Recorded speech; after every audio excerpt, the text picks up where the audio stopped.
British Columbia Institute of Technology acknowledges that our campuses are located on the unceded traditional territories of the Coast Salish nations of Musqueam, Squamish, and Tsleil-Waututh. From the Broadcast Center at BCIT's Burnaby Campus, this is All Talk Radio. You're listening to 1680 The Crow. Good afternoon and welcome back to your newscast to 1. My name is Grace. There have been updates on the stabbings in White Rock. The White Rock RCMP has pressed charges on Dimitri Nelson for aggravated assault and second-degree murder on the Surrey resident. He was arrested on April 29th and will appear in court on May 23rd, according to reporter Ryan Bowles. The RCMP continues to investigate security footage. Anyone with information is asked to come forward to IHIT. Following multiple fatal stabbings in White Rock, the City Council is now debating implementing measures to advance security in the area. This pursuit is done to reassure the concerns coming from the local community. Councillor Christopher Trevelyan is all for increased CCTV. Definitely be driving ahead. Right now we have RFP out there looking for companies willing to install it, and that's where we're currently at. But yes, definitely following up, and other safety measures as well. Moving on, although Red Dress Day is over, it is still important to amplify Indigenous voices. The Native Women's Association of Canada reports that British Columbia has the highest rate of missing Indigenous women in Canada. Reporter Emily Deneen talks more about the statistics and significance of this day. Red Dress Day was created by Jamie Black to honor the missing women and maintain hope that they will be found. Red Dress Day is celebrated on May 5th with events all over the Vancouver area. Emily Deneen for BCIT's The Crow. It is now May, which is also the month of invasive species. In the province, there has been a spread of invasive species, which is why proper disposal of green waste is so important to stop the spread of non-native plants. According to environmentalist planner Young, these invasive species are caused by improper gardening practices, and citizens contribute to this problem by dumping old baskets and green waste in natural areas that are not regularly managed. Composting is sometimes not helping the environment. What actually happens is composting is, a scientific process and requires a number of different conditions to allow it to compost. Young is urging the public to rather choose a native or ornamental plant rather than an invasive species. By doing so, this can protect the natural environment. What actually happens is composting is, a scientific process and requires a number of different conditions to allow it to compost. Young is urging the public to rather choose a native or ornamental plant rather than an invasive species. By doing so, this can protect the natural environment. Gina Tang, BCIT's The Crow. Speaking of invasive species, the City of Vancouver is searching for ways to contain the recently discovered invasive emerald ash borer. The city is trying to take measures to squash the beetle. According to reporter Spencer Pomeroy, who spoke with Gail Wallen, the chair for the Invasive Species Council of BC, this situation is urgent, which is why the city is collaborating with multiple organizations to accomplish this mission. Beetle commonly found attacking ash trees has been found in parts of 6 provinces and is spreading to new areas by movement of firewood and ash materials. Wallen recommends the public to report any sightings and to burn local and buy local. There have also been updates on the London Drugs reopening following the cybersecurity prompted closure. The Richmond, BC-based pharmacy wrote in a statement that their goal is to reopen all their outlets by the end of tomorrow, Tuesday. While 40 stores in Western Canada have reopened, because of connectivity issues, the pharmacies are unable to fill new prescriptions. Pharmacists will still be able to assist with urgent needs, however. Moving on, in the wake of pro-Palestinian protests in America, Ontario's Premier Doug Ford is also asking campus political activities to stop at Toronto schools. He says that encampments set up on university grounds by protesters need to move. This comes after parents have been raising concerns about their children being harassed from the encampment activities. On to weather. This afternoon in Vancouver, we are seeing sun with some cloudiness. It is currently 13 degrees Celsius and is expected to get rainy tonight. That is all for your afternoon cast to 1. Grace Chen, BCIT's The Crow.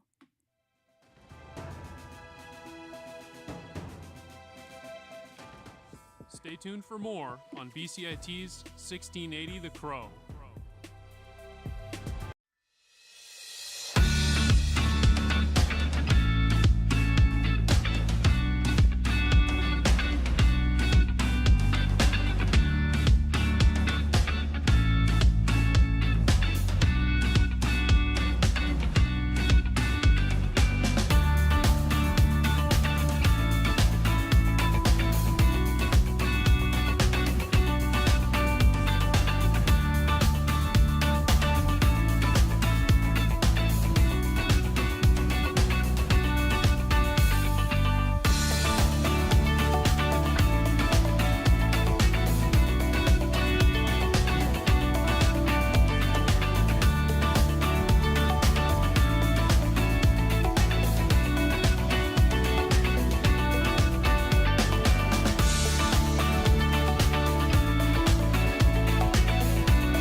1680 The Crow. Good afternoon, I'm Keenan Trugaskis, and this is your sports update to 110. With the first round of the NHL playoffs wrapped up, the schedule for the Vancouver Canucks series with the Edmonton Oilers has been released. Game 1 will be on Wednesday, with the puck drop scheduled for 7 p.m. at Rogers Arena. Head coach Rick Tocchet has officially ruled out Thatcher Demko. The Canucks have yet to announce a starter for the game. The Canucks swept the Oilers in the regular season series, and the two teams are the last two Canadian teams left in the playoffs. Winnipeg Jets head coach Rick Bowness is retiring after 38 seasons of coaching in the NHL. He was the coach of the Jets for the past 2 years, leading them to back-to-back playoff appearances. Bowness was also the assistant coach with the Canucks during their trip to the Stanley Cup Finals in 2011. He is one of 3 head coaches to serve behind the bench across 5 different decades. In his final NHL season, Bowness was nominated for the Jack Adams Award, leading the Jets to a franchise-tying 52-win season. Bowness said he knew it was time to retire. It probably dawned on me very quickly as I was walking off the ice after Tuesday's game. I wasn't happy with myself, wasn't happy with how the team played, people have always said, you'll know when it's time, and I think that hit me, okay, it's time. Bowness coached for both versions of the Jets.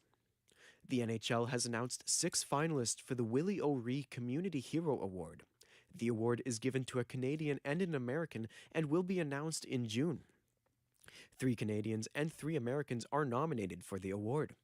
The 3 Canadians include Vancouver's Mark Burgeon, Toronto's Mark DeMontis, and Hamilton's Alan Hirlehy. Dean Smith was the Canadian recipient of the award in 2023 for his work as the head of Hockey Nova Scotia's Diversity and Inclusion Task Force. Puck drops for Game 6 in Round 3 of the WHL playoffs between the Prince George Cougars and the Portland Winterhawks is tonight. The Winterhawks currently lead 3-2 in the series, with a chance to clinch their spot in the WHL final. The winner of the series will take on the winner between the Saskatoon Blades and the Moose Jaw Warriors. Those 2 teams play Game 7 of their series tonight in Saskatoon. In the NFL, former BC Lions quarterback and Victoria native Nathan Rourke has been waived by the New England Patriots. This news comes after the Patriots drafted 2 rookie quarterbacks in the 2024 NFL Draft, including 3rd overall pick Drake May. Before being picked up by the Patriots, Rourke was on the Jacksonville Jaguars. Rourke also played 23 career games for the BC Lions, but has yet to debut in an NFL regular season game. In the MLB, the Seattle Mariners head to Minnesota to face the Twins, who have won 12 of their past 13 games. This series marks the first time Mariners starting shortstop Jorge Polanco is returning to Minnesota since being traded from them on January 29th. Polanco spent over a decade in the Twins organization, playing just under 800 games with the team, along with being a one-time All-Star. The Mariners are currently in first place in the American League's West Division with a 19-15 record. Brittany Griner says she is still adjusting to life after Russian prison ordeal. The WNBA star is sharing the details of her experience in a book releasing tomorrow titled Coming Home. Griner says she is using her platform to advocate for the return of other Americans, saying she has met with President Joe Biden twice. She also says the only time she will play outside of the country again is with the USA basketball team. Over in England, the referee for the Premier League match between Crystal Palace and Manchester United today will wear a camera on his head. This is for a program that will be broadcast later this year to offer an insight into the demands of being a match official. The league says the head-mounted device worn by Jared Gillett at Selhurst Park will be integrated into the referee's usual communication system. It is being called RefCam. The technology is being used on a one-off basis as part of filming for a short program promoting match officials. The footage will not be broadcast live. This has been your sports update to 110. I am Keenan Trugaskis. You are listening to BCIT's The Crow. Stay tuned for more on BCIT's 1680 The Crow. This is 1680 The Crow, and you're listening to our feature presentation. Relief efforts continue more than 2 years after the 2021 flooding across southern British Columbia. Over $4 billion has been paid in government relief efforts, and community projects are still being released to support victims of the weather disaster. In the Sumas Prairie area, many still struggle to fully recuperate from their losses. Reporter Lorna Chili has the story of 2 Abbotsford farmers on their path of recovery.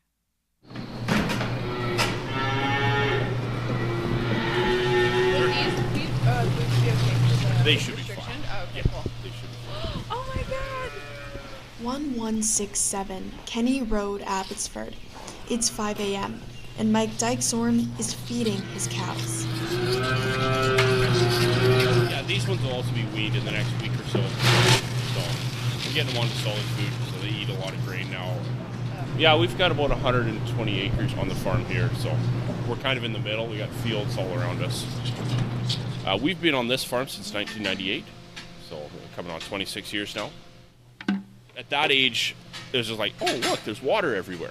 No comprehension of barns in this area being underwater, having to evacuate animals.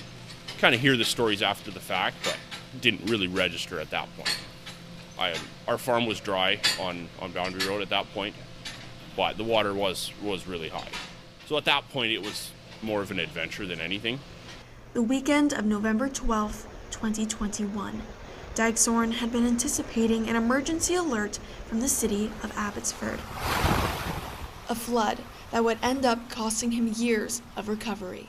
But we've had a couple in the 2000s that I've experienced, and then 21 was a big experience. Dykesorn said his cows got hit hard. With water levels rising, his cows weren't able to lay down, making them stand for over 30 hours. You try standing for 30 hours, your bones, your joints are going to get really sore. So that's hard on them. And then having their feet in cold water slows the circulation because they're trying to keep their core temperature up, so they quit sending blood to their extremities. So that was a huge risk. And then just not being able to feed them like this. We were throwing bales of hay out of the hayloft into the pen, so they're basically bobbing for hay. And that's all I could do. I wasn't processing all that well, to be honest. I maybe got an hour's sleep Sunday night, Monday morning, because we were preparing, we were moving equipment, moving hay, sawdust. We were checking the border, checking where the water starts coming in. So we made a couple of trips overnight. So by Monday night, when I guess the shit hit the fan, we were just in survival mode. Water levels rose to 8 feet. I would have drowned in that barn. In total, he has received $250,000 in financial aid, but not all relief efforts will help his recovery. There is one proposal to put a dike on that side of the farm, and then a dike on that side. So when the Nooksack does come over, it just comes through this one area, and it would protect farms on either side of the dike. That's going to harm us more than help us, because it keeps the water on our side. Yeah, it's not a fun position to be in, because we're kind of in limbo. We're somewhat being held hostage by the circumstances. I kind of have an idea what we want to do, but at this point, there's no timeline. We need a little bit more certainty as to our future here. Yeah, it's hard to wrap my mind around having to leave something like this. To be like right now, I mean, it just seems so peaceful and serene. It's like, well, why would we have to leave this? But there is that lurking danger.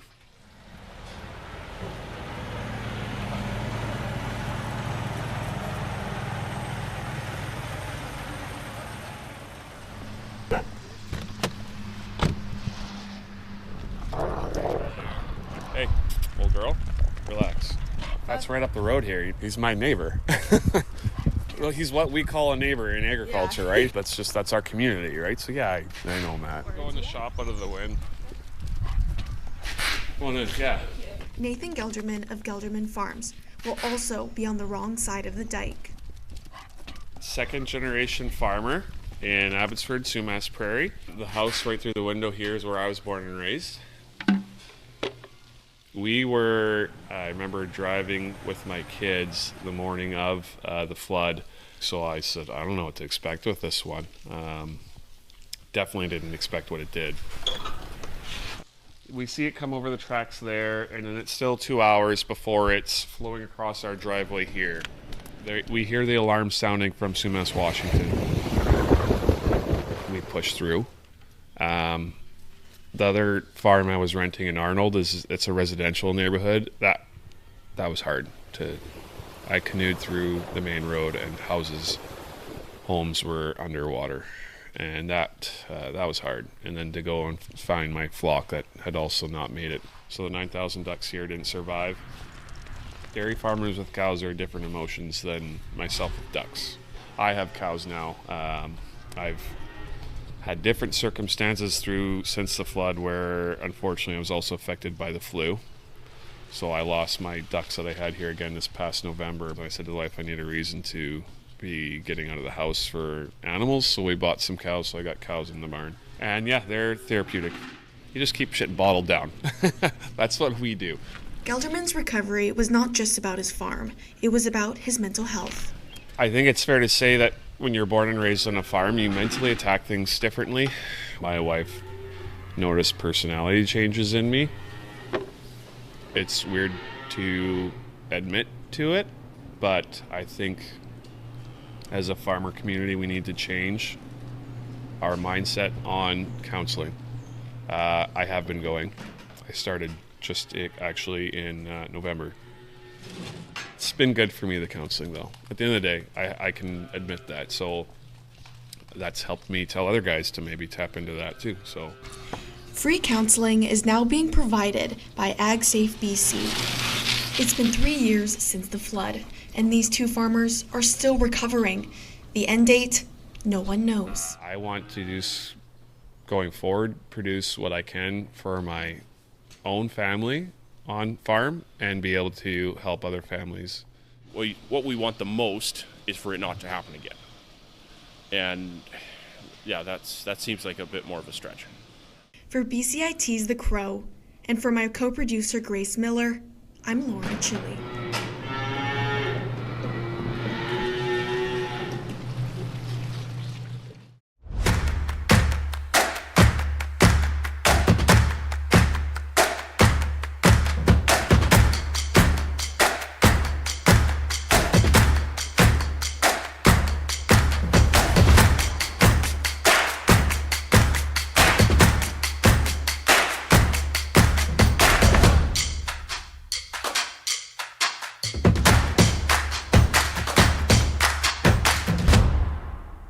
Everything is changing to digital. Everything is online. People aren't just waiting for the 6 o'clock news anymore. People want their news right now. They want to be able to go onto their smartphone, onto the internet, and see the news that they want to see.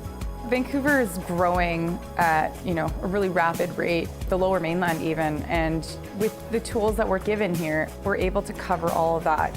Welcome to BCIT Magazine. I'm Radhika Sikki-King. In the program, they really leave it up to you. I mean, the help is there when you need it, figuring out how to use the programs like Premiere, Audition, and figuring out how to use the cameras.